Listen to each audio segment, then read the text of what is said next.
Oi, pessoal, tudo bem? Meu nome é Maria Alice, eu sou advogada trabalhista empresarial e eu já estou aqui com as minhas colegas doutora Aline e doutora Tayana. Oi, oi! Olá! Para mais um episódio do E aí, pode? Hoje a gente vai falar sobre um assunto que possui diversas interpretações no mercado de trabalho moderno, que é a contratação de um PJ. Que nada mais é do que a contratação de uma pessoa jurídica, ou seja, um prestador de serviços, e não um empregado, conforme a CLT, né? E aí sempre vem aquela pergunta, e aí, eu posso contratar um PJ? Mas antes de mais nada, a gente precisa entender que a reforma trabalhista, ela trouxe uma previsão do assunto, né, Thay? Sim, Maria, a reforma trabalhista, ela trouxe uma novidade no texto da CLT, com critérios objetivos para a contratação do profissional autônomo. Então, eu consigo hoje legitimar a contratação de um autônomo preenchendo esses requisitos previstos na lei. E o principal deles é a contratação mediante um contrato escrito. E nesse contrato eu vou fazer a previsão de todas as condições dessa prestação de serviço. E ela pode ser com ou sem exclusividade e ela pode ou não ter uma continuidade. Então, essa previsão legal, ela veio para trazer legitimidade e formalidade para esse tipo de contratação, que, na verdade, já era uma rotina, uma realidade das empresas, mas era uma relação de trabalho que acabava ficando marginalizada. Então, desde 2017, com a reforma trabalhista, então eu tenho respaldo legal para formalizar esse tipo de contratação, com esses critérios objetivos, com relação à forma da prestação de serviço, que tem que ser autônoma, né? E o modo dessa prestação de serviço com esses critérios preenchidos. Tem esses requisitos, né, Thay? Mas ele causa muita dúvida por conta das questões do empregado, né, Aline? Isso, a CLT, ela traz os requisitos da relação de emprego, que é a pessoa física, não tem como ter uma relação de emprego com uma pessoa jurídica. A pessoalidade, eu não posso me fazer ser representada no meu trabalho amanhã ou depois, não quero ir, vou mandar uma prima, vou mandar um amigo, um parente, não pode, tem que ter pessoalidade. Habitualidade, que é o ânimos de retorno, aquela continuidade do trabalho. Tem que ter a onerosidade, que é a contraprestação, o pagamento pelo serviço prestado, e a subordinação, que é o empregador que decide as regras do trabalho, quando, como, a forma que esse trabalho vai ser entregue, vai ser realizado.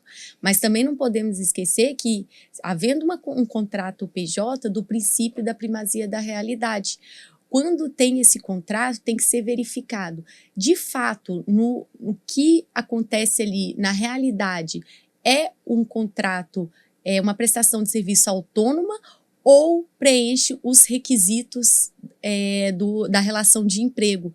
Então, precisa fazer essa análise e cuidar com esse princípio. A gente tem essa questão, né, dos requisitos tanto de um PJ como de um seletista. Só que isso vem ganhando muita força no mercado, porque para as empresas diminui encargos trabalhistas, encargos tributários, e aí vem aquela discussão, será que é um vínculo empregatício ou não?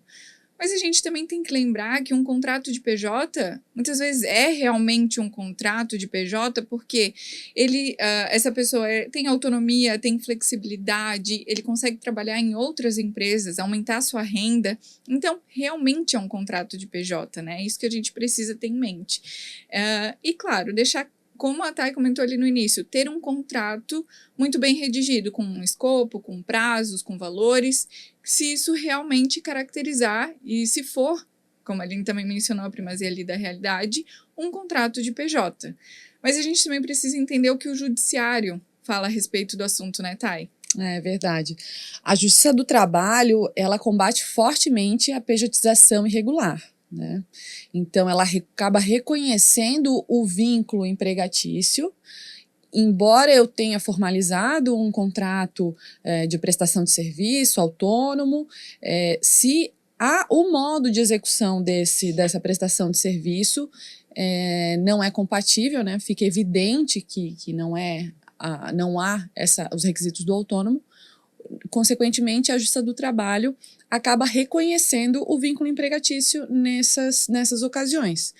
E nessa situação, o judiciário reconhece a relação de emprego, ela vai determinar o registro da carteira, vai acabar condenando a empresa em recolhimentos de INSS, FGTS, reflexos de 13º, férias, eventualmente rubricas de rescisão, como aviso prévio, e também consequências administrativas por ter mantido um empregado sem o registro da carteira.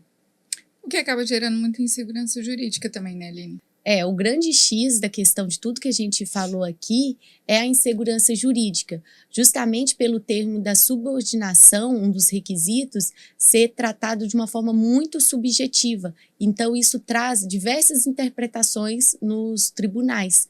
Mas o importante é sempre olhar os requisitos da relação de emprego, os requisitos da prestação de serviço autônomo e, através disso, verificar se realmente é um contrato de prestação de serviço ou apenas um contrato revestido pela CLT. E aí, de uma forma geral, respondendo a pergunta do e aí, pode fazer uma contratação de PJ? Sim, pode fazer uma contratação desde que respeitados esses requisitos, né? É claro que a empresa ela precisa se atentar para também não correr a nenhuma pejotização irregular, não sofrer as multas administrativas, não ter nenhum prejuízo, mas, cumpridos esses requisitos, é uma ferramenta válida e também muito flexível para ambas as partes, né? E claro, como a gente sempre comenta, é importante analisar cada caso. Mas é isso, meninas. Muito obrigada por hoje. Vejo vocês no próximo episódio. Pessoal, não deixe de curtir o nosso conteúdo, se inscrever no YouTube e nos seguir nas redes sociais. Até a próxima! Até a próxima! Até!